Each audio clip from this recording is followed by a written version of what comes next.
Antonia se souvient d'Orlando qu'elle considère le seul à l'avoir aimé. Perla constate qu'Antonia a mis tous ses papiers au nom d'Orlando. En se souvenant que petite elle codait les noms en chiffres, elle parvient à changer le nom d'Orlando en nombre qui pourrait être le code du coffre-fort. Zoro appelle Perla pour lui annoncer où Antonia s'est enfuie, elle la rejoint pour l'affronter. Perla lui rappelle qu'enfant elle se soutenait qu'elle l'admirait même, mais Antonia sait que dorénavant elle se déteste. Elle reparle de sa tromperie, mais Perla lui rappelle que Bernardo était auparavant son fiancé.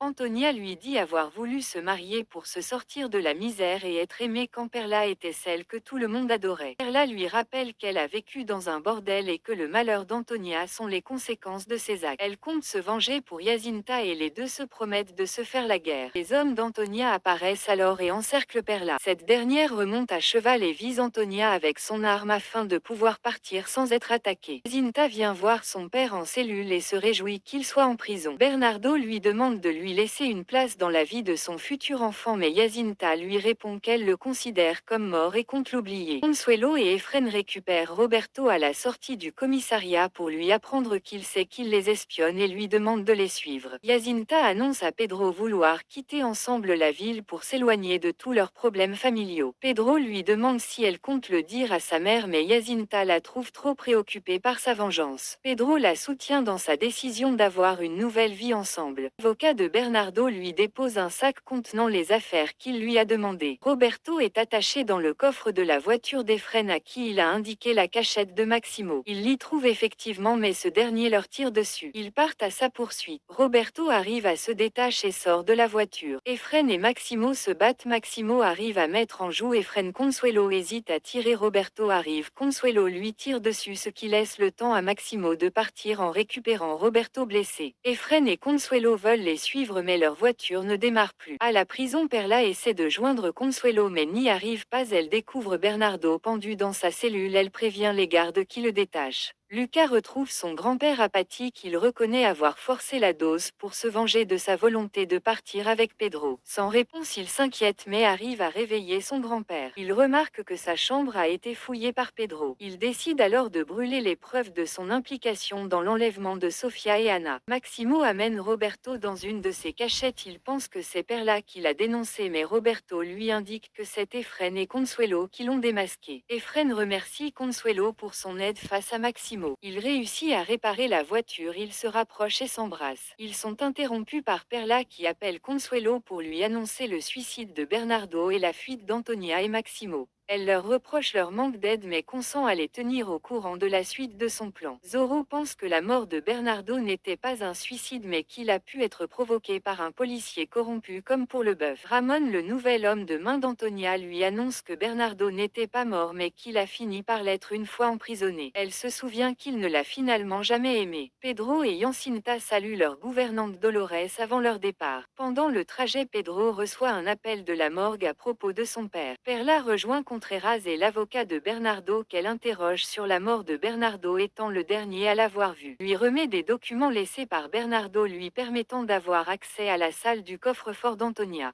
Elle y indique le code qu'elle a pu déchiffrer et la porte du coffre-fort s'ouvre bien. Maximo fait soigner Roberto qui s'inquiète d'être poursuivi par Efren et Consuelo. Maximo exige qu'il l'aide pour sa fuite pour laquelle il compte utiliser l'argent qu'il a pris à Antonia. Perla fouille le coffre-fort. En plus de l'argent, elle y trouve des documents mais également un objet mystérieux qui nécessite d'avoir une clé. Les hommes d'Antonia attaquent les employés de la mine pour en reprendre le contrôle. Elle annonce entrer en guerre.